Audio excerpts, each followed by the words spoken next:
Thank you. Let's start with you, Richard. Do you want to just tell us a little bit more about yourself? Thanks, Tim. Good morning, everyone. My name is Richard, CEO of Carers WA. I guess for me, my carer journey started when I was 14, when almost overnight my mother was diagnosed with MS. Our whole family dynamics changed in that moment. My mother was quite unwell for a number of years and stayed in bed. My father, who continued to care for my mum for many years, was from the old English school of stiff upper lip, crack on, don't tell anybody about it. But he really struggled with the emotional aspect of belonging and being part of that. He was a woman that he had fallen in love with and married and had children with, and suddenly the relationship was entirely different. So when I reached my mid-20s, I remember having a very fundamental conversation with my mum. She said, "This is not for you, this life is not for you. You need to go off and explore the world." And so she almost pushed me out the door. And obviously as someone in their mid-20s, you go off and explore the world. And then I settled in Australia, got married, and then 3 weeks after my sister-in-law got married, her husband was involved in a car accident that killed his 3 friends and left him a C3 quadriplegic. My sister then went on to marry a Special Forces veteran, and we know some of the mental health conditions and issues that surround our defenders and our armed forces. And so you kind of click back into that caring mode. And I remember channeling all the fear and all the trepidation that I had as a young carer, and bringing that to what was now a caring role for 3 people. I'm also a returning member of Carers WA, so I've always had that kind of caring network and community around me, and I've been very, very fortunate now to become the CEO of Carers WA and bring that empathy and that knowledge and that experience with me. And if there's one thing I can ask people to go away with, that as isolating as it seems when you are in your caring role, you are important and you matter, and take that with you through your carer journey. Thank you, Richard. Marion. Thank you. So my name's Marion Kickett.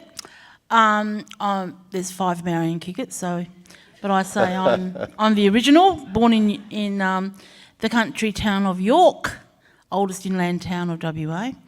So my first experience of caring, I was a nurse, so I've always been a carer.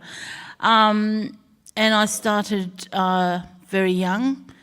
My mother said, when you get older, you're going to have problems with your back. And so, yeah, you probably see me in a wheelchair. That's my back. It's certainly caught up with me, as my mother said. So caring, I've always cared for people, nursing.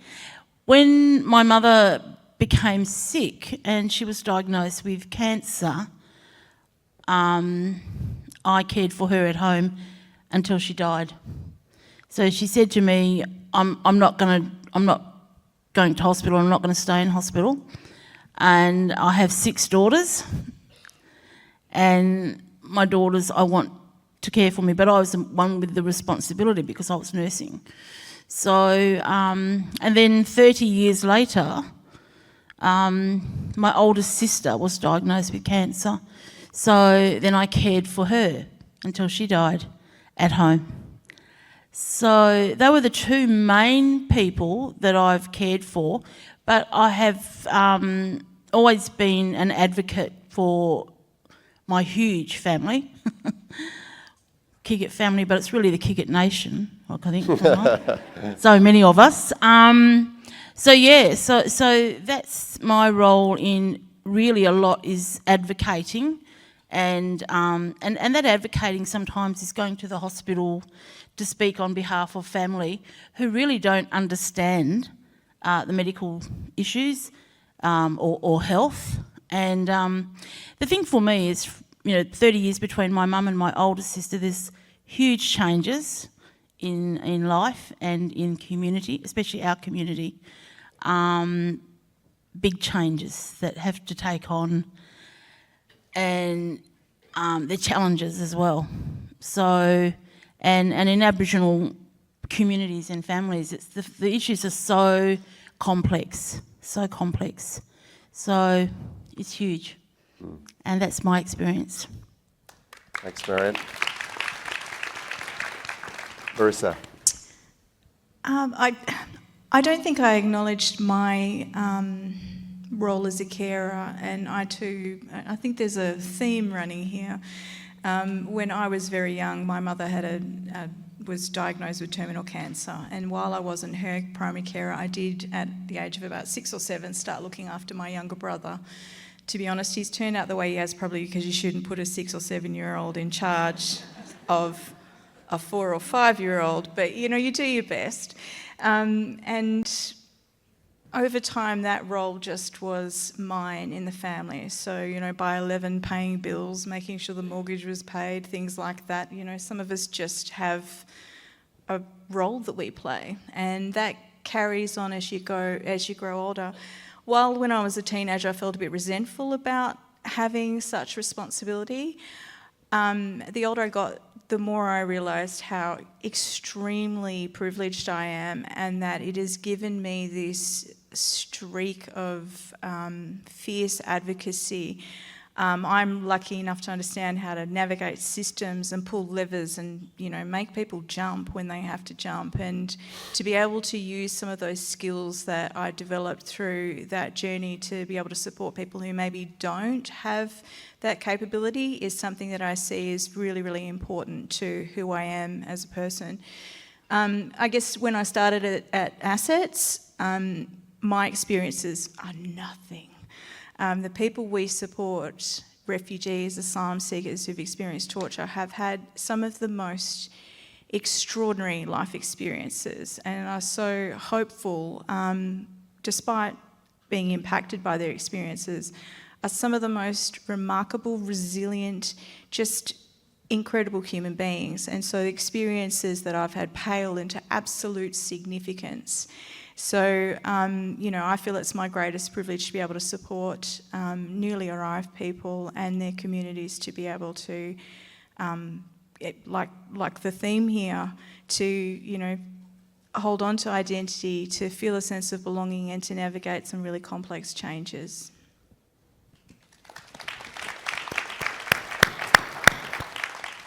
Hi everyone, James Jarvis, CEO at Busselton Hospice Care. So I'm a son, an annoying little brother to 3 older sisters. That's their term for me. I'm a dad of 3 kids, and now I'm a granddad of 1 beautiful little boy. My journey started off a little bit rough. So I lost my mum when I was 7, and that kind of had huge family impacts, as you would expect. And I never really knew this person who was such a significant person in my life. And over time, growing up with step families and blended families and all those sorts of things, your world is shaped by that. So I spent a kind of time as an adult trying to uncover and discover who this woman was that had left an imprint on me. And she was, despite being really unwell herself, was always helping other people. So one of the jobs that she had at that time that I didn't really know about was that she was a homemaker back in the 70s, working with Aboriginal people who were in town-based reserves to come into the community living at the time. And so the memory of that stuck with me, and I've worked hard to try to honour the memory that she has in my mind. And so that led me into all sorts of different things, trying to help, make a difference. So I worked in child protection, worked with street present young people. I've worked in corrective services where my father worked. But all through that was this discovery about how do you work with people to create change? How do you do that? How do you do that in a way that is respectful and is full of dignity and gives life to people? And so I've tackled that at state level, at regional level, and now in the beautiful sleepy little town of Busselton. Well, it's not sleepy anymore if you've been down there on holidays. But yeah, I was CEO of a not-for-profit in Tom Price for a period of time, and I was really enjoying it when I got the phone call from Dad and my sisters that he'd been diagnosed with a life-limiting illness. So I kind of just packed it in. It was time to go back and reconnect with my father. And I sat there for 2.5 years with him on weekends and whenever I could, and I had my observations about this magnificent man who was such an important part of my life, and watching him slowly deteriorate in front of my eyes, and how he coped with that. And so I had some thoughts on that, and I thought, well, maybe I might need to contribute. And so when I kind of left the job that I was in, I packed that in after Dad died, and I went down to Busselton. This job came up, CEO, and I went, that's it, that's where I want to work, that's where I want to make a difference, they're my people. And so now I'm just applying that in Busselton. How do you work with people that are going through a really challenging circumstance to create positive change or the best possible outcome? Fantastic. Thank you. It's interesting when I asked them to introduce themselves. You gave us your very personal CV rather than your professional CV. I suppose that's what you bring to the table, isn't it, in your professional capacity as well. The overarching theme for our conversation here is talking about the status of the unpaid carer in these ever-changing times. I think we've touched on it already, just the increasing complexity just in the composition of our communities, and also how that is reflected in the carer community as well. So, Richard, do you want to just talk about how carers and the makeup of the carer community is having to change with our times as well? Thanks, Tim. I led off with my personal experience because I don't think you can be in this industry, and I use that word loosely, unless you're compassionate, caring, and have a bit of a lived experience. So that's why I tend to lead, because Heather did that so eloquently and articulately, and she shared her story, and I think we all probably kind of bonded with that. And that led me onto the emerging carer communities and complexities. Heather mentioned around all the food on the fork in one go, and that seems to be our fallback position as service providers, where everybody is kind of the same and we put it all on the same fork and here we go, which is not true. There are 3 million carers in Australia, about 320,000 in WA, and there's 320,000 different journeys. So how do you navigate the complexities of 320,000 journeys and be that organisation and that provider of choice? And then we see the emerging communities of young carers. Young carers, the numbers have doubled almost overnight. But anyway, in the last 4 years. So we see young carers as, really needing that support and really needing that opportunity to build resilience and capacity, because the realities of the situation is they're going to be caring for the next 30 to 40 years, especially if they're looking after a parent with mental ill health. And then there's the emerging communities of First Nations, where the average carer numbers are 1 in every 4 in First Nations families and communities are caring, whereas it's 1 to 7 or 8 across the rest of the country. And new and very new emerging organisations especially for children with pathological demand avoidance, and the complexities that go with that. We're just starting to see the impact it's having on those carers' lives. So how do you reach across those communities and those emerging networks and those emerging carers and go, how do we deliver a personalised one-on-one service for you that walks that journey with you? So I think for us it's about stripping it down individually and coming in at a carer level, and then walking that journey with people. We're always not going to get it right, and we all know that, and I don't think there's any service provider in the room who's going to go, yeah, we've got it bang on. But let's strip it back, as Heather said, and walk that journey and ask those questions, so what? Yeah. Everyone's got their own specific situation and story, haven't they? Absolutely, and experience. we do. Yep. Marion, we kind of led nicely to you and telling us about some of the specific First Nations community challenges. That's quite an alarming stat, isn't it? 1 in 4 that Richard just mentioned there. But tell us about some of the acute challenges in the First Nations community. Well, as a nurse, I look at the challenges, and I always go back to my health knowledge, and I always look at social determinants of health, which is education and transport and racism. How do you deal with racism or discrimination? You know, these are social determinants of health that I've worked with all my life. So, and the issues are quite complex, and our people die younger, they are more sicker, and of course they have really complex issues. So we've got my oldest sister, as I said, I nursed her until she died, but she had raised two of her, not grandchildren, but great-grandchildren. And she raised them until they were of age. And I remember saying to her, you shouldn't be raising your great-grandchildren. You know, their mother should be doing this. But of course, that's one of the complex issues in our community, that she raised the both of them.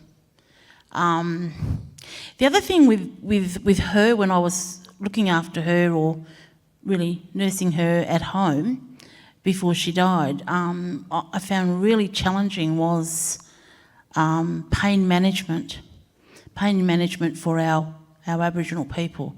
And it was okay for me because I had my car, I had an education, and I looked at what I had, all these things, and the average Aboriginal person doesn't have. You know, they don't have that. They don't have transport. They don't have the knowledge or the education. So that was one of the big issues for me, was pain management, trying to get her morphine so that she could be given morphine to manage her pain. And I would have to go down to the chemist and pick up the morphine, and you had to be organised because you had to make sure that they had the morphine in, that it was there ready for you to pick up, take back, so that she could have her pain management managed, you know, or even a pain management plan with silver chain. And I've had some people say to me, well, how did you do it? And they don't even have silver chain involved. Well, how do we get that? It's just all these complex things that they don't understand that they have access to. And I got access because I'm me, and I had the knowledge and the education, and I knew what was available. There's so many of our people who just do not know what is available, and they don't have the support. They've got no support. So a lot of my life has also been in going and advocating on behalf of family members to try to get them to access services. And, you know, as I said, that those issues of just dying, I've got a young girl, her mother died, then her granddaughter died, and then her great-grandmother died, sorry. So she's got no line of that female, like there's those generations, 3 generations have gone. So I support her, or try to support her, because she's just lost. And that's common in a lot of Aboriginal families. Yeah. Questions coming from the audience, so it might be a good time to throw that to you, Marion. How can we engage the younger Indigenous population to accept and take on the recognition of the carer status for their community and their family? Too many are not getting the recognition they deserve. Is it simply an awareness and education program initially? I think that's so important. Being aware and of the issues in Aboriginal communities. And also, it's very important to build rapport with Aboriginal people. Some people have said to me, "Oh, I don't know what to do. I don't want to make a mistake." I said, "Well, you might have to go out and make the mistake, and learn by it, rather than sit back and say, I don't know what to do," because that's where the fall down is. Be brave, and try to at least see what it is the family needs, to build that rapport. Go and see them, talk to them, always say yarn with them. Yeah, that's really quite what I've done with a lot of people.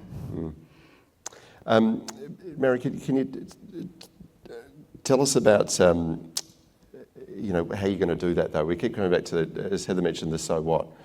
Like, how are we going to do that? Is it social media campaigns? Is it leaders taking on a very kind of formal role and going out there and advocating in communities? Like, how are we actually going to do it? Well, for a lot of non-Aboriginal people, it's getting an Aboriginal, you know, person or group to work with.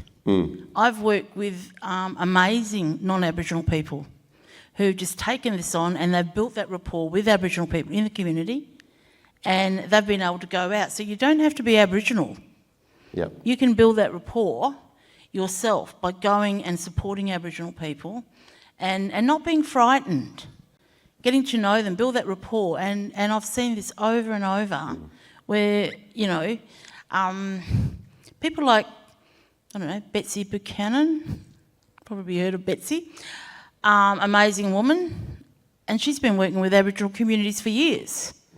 And I think they've got her as an honorary Noongar now. She got an award at NAIDOC, I remember one year.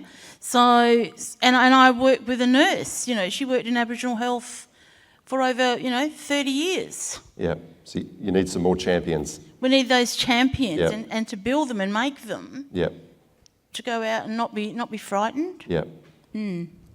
Merissa, the cohort of people that you primarily help in this space, I mean, again, you talk about some complex challenges. Tell me about those. I think the important thing about the incredible people, families and communities we support is how diverse they are. So in the past couple of years, we've supported people from 79 odd countries of origin, similar number of languages other than English. Last year, about 90% required use of interpreter to be able to engage with our services. So we provide torture and trauma counselling, youth services, psychiatric supports, as well as community development and other programs to help build capacity of refugee and asylum seeker people and communities. So very, very diverse. And I guess an important thing for our organisation is the word carer, similar to, even though we're an accredited mental health organisation, the language of mental health and carers is not, it doesn't resonate with the people we support. It's sort of system talk.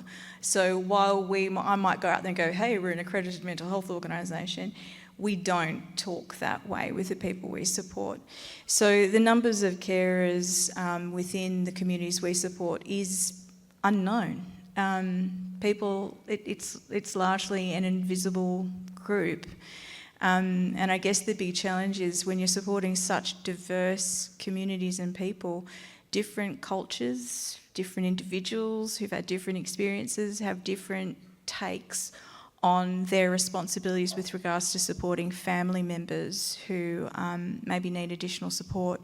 So one thing we do know is that many of the people who access our torture and trauma counselling services are themselves providing carer support for other people who might also be accessing our services. So they sit in dual roles. And I guess a really big area that needs a bit more recognition. So while my staff are absolutely incredible, they're paid. Community leaders, so whether they are self-appointed community leaders or those people who bring together different community groups, so and by that I mean culturally and racially marginalised communities or culled communities or however we want to frame them, those people are working 24/7 and are often a glue that binds community together. They provide a heck of a lot of support to newly arrived people. And one of the big concerns we have is around their self-care and their burnout, because often they're on the front line. We might see someone for an hour every fortnight for counselling, but they might be seeing them a lot more than that, and their family a lot more than that. So we do a lot of work to also make sure that community leaders are okay, be that through training and support and other bits and pieces. We try to support them in their carer journeys as well. A question from the audience. Thank you for the questions too. They're coming in thick and fast. Anonymous person wants to know what can we learn, or what do you learn from some of those other cultures about how we should be caring for each other? I mean, as much as you are there to help them, do you learn from them other sort of values that they bring all the time? With them? We actually went through quality accreditation last week, so we all survived. Good news, because that's a little bit of work. And our assessors were actually really emotional in the final meeting. They said they've never had such a turnout of clients and carers wanting to speak to them, to the point where they said, we've had enough. And the clients were like, actually, no, we've booked a time, we're going to speak. Every day we learn something new. And I guess one of the challenges that we face is because people have experienced torture and we're dealing with really complex issues of layers of trauma, it's easy to look for what's broken, what's wrong, and as a group in our organisation, we're really good at figuring out what's wrong. But there is so much joy and celebration that occurs within our organisation. There is always food everywhere.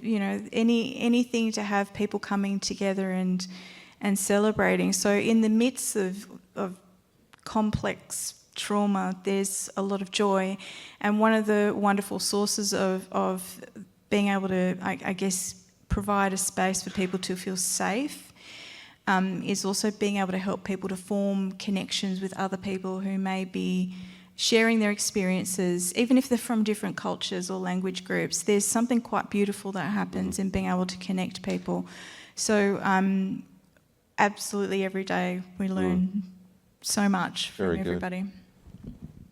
James, I suppose you're tapping into a couple of different challenges. Obviously, you're primarily in the older demographic in the aged care sector. You've also got challenges that go with being in a regional part of WA, albeit Busselton being the thriving hub that it is these days. Tell us about that. We've got an airport. I know. Look, I just want to say, never doubt that a small group of concerned and thoughtful citizens can change the world. Indeed, it's the only thing that ever has. I may have CEO in my title, but I'm a community development practitioner. How do you unfold potential of the community in a way that's not about you?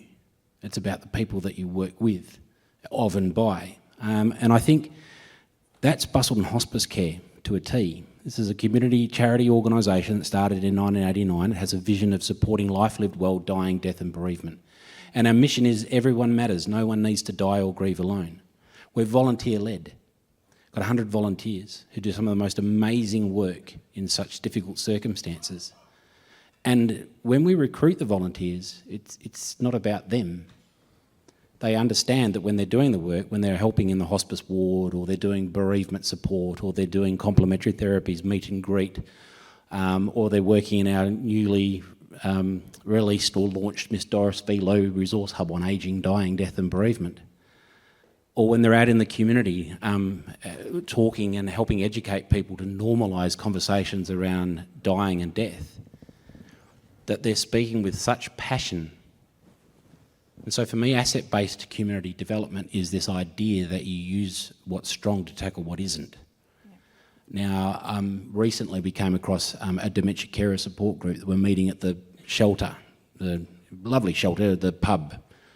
And so they're having a cup of coffee and all that sort of stuff. And I met with them. I said, come down to our place. That kind of idea of belonging and identity, there was no conditions placed on them. We've got a beautiful place. It's on the Busselton Health Campus. It was built and fundraised by the community. That's where we operate from. So that's now where the dementia carers meet monthly as well. So I think it's about connectivity. I think it's about networking. I think it's about recognising when you're looking out in your community that there's assets, there's strength. I mean, if you define the community by the problems that you experience, then that's all you will see, the problems. But you need to see the strengths to be able to tackle those things that are hard to tackle. We don't get a skerrick of government funding. We fundraise everything that we need, or we've got some amazing donors and philanthropists that help us get by year after year. And so that for me is a measure of success. That's saying that the community are respecting that. And recently, when we had a conversation that was supported by Carers WA around the National Carer Strategy, and I was facilitating that, we did that with the dementia carers, but we also did that with a group of people that were palliative end of life. And they were saying the words, we need to get together. We need to have these conversations. We need to support each other. We don't know where to go. We're feeling isolated and disconnected in the community. And for me, it was just like, you could meet here.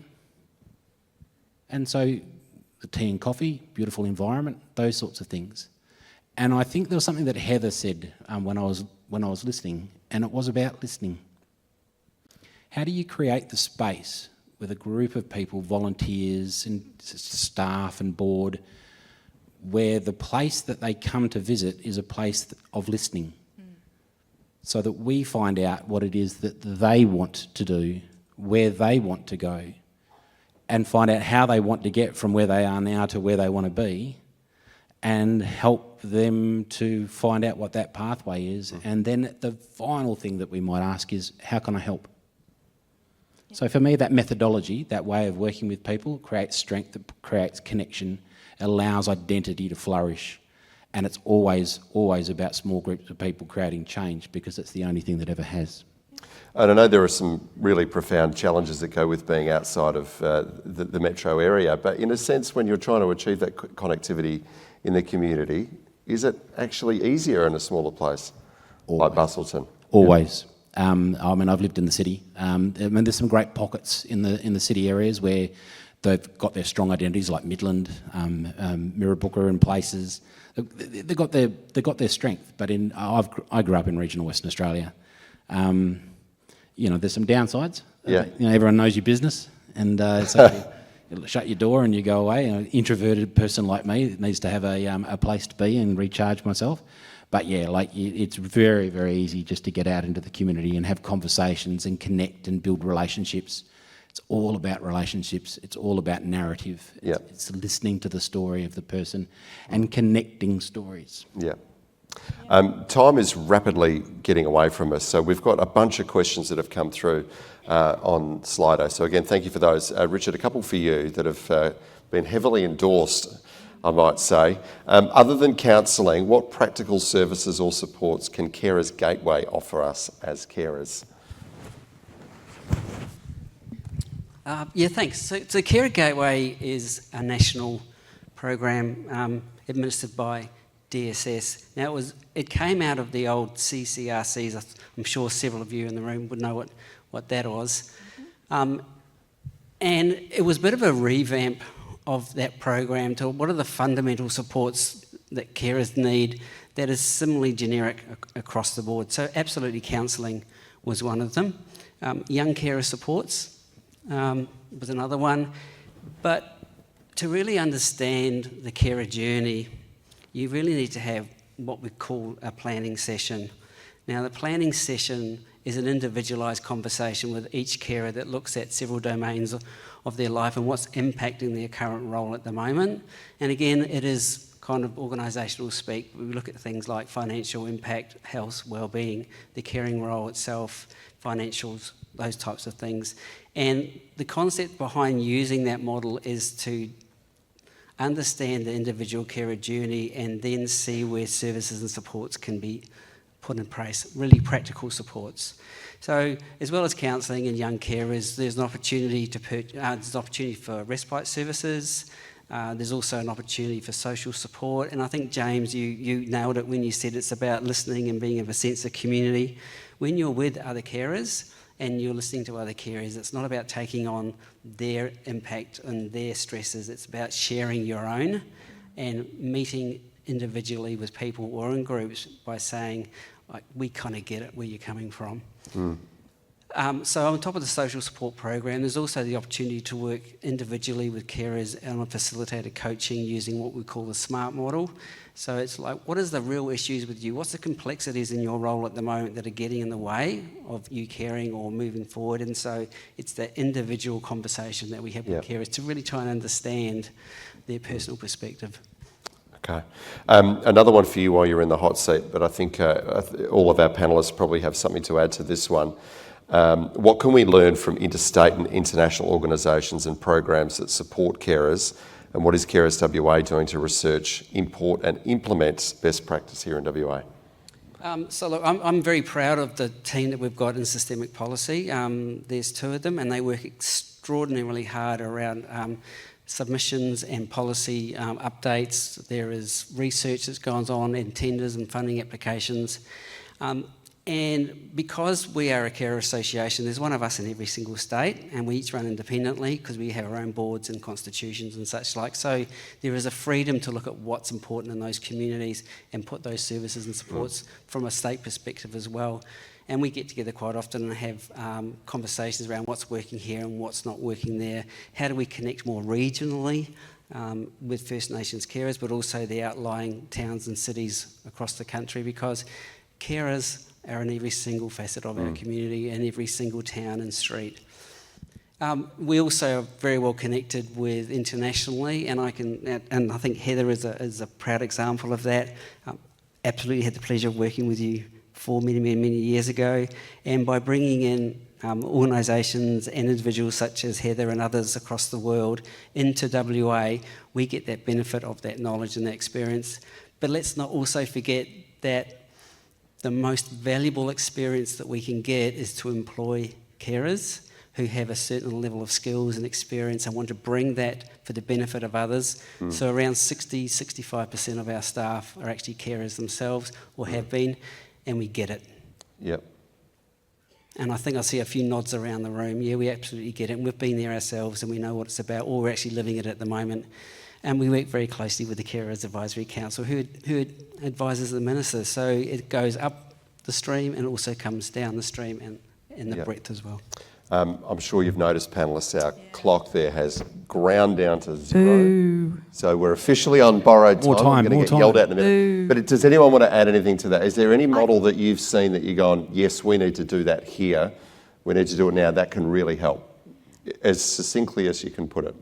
Just quickly, I guess we're involved with national network. There's a national network of providers for services of torture and trauma around the country, but also internationally. And there's a lot of work around how we care for carers. And it's, like I was saying, the language isn't quite right, but there's a bit of work to do around educating different community groups, not just around carer services, but all services that might be available, because if you're new to the country and language is a barrier, it's really quite difficult to navigate. So there's a fair amount of translating that needs to happen, but it would also be great to involve more carers and leaders into those groups that are happening, leadership and policy. I'll leave the last words to Marion. Sure. But from my perspective, it's all about positioning. It's always, the conversation's always got to start with the people that are in the room with you. Once they've had a conversation and they've hit their impasse, their problem, that's when you might bring in the interstate or international conversation. This is how other people have done it, so you cross-fertilise. So for me, it's always led by who's in the room, and it's their conversation. Marion, any shining examples you can think of where things have really worked brilliantly that you would like to see adopted on a more broad level? Well, for our communities, Yes. What programs has really worked in the past is encouraging people to care for themselves. That's the programs that I've tapped in to help Aboriginal people, because the grandmothers need to learn. You know, I've said to them, if you drop dead of a heart attack, what use are you to anybody? And you're going to be there's a big hole in that family. So it's really important to stress for our carers to take care of you. And there are ways that can happen by helping to support them Yeah. with their own health. Yeah. Health is number one, that they look after themselves Yep. before they can look after others. Care for the carers. Care for carers. Yeah, for That carers. seems like a pretty good place to wrap the conversation up. So I'm sorry to those who've posted questions we didn't get to. Obviously, we've all got a lot to share. So, ladies and gentlemen, would you please thank our panellists, Richard, Marion, Merissa and James.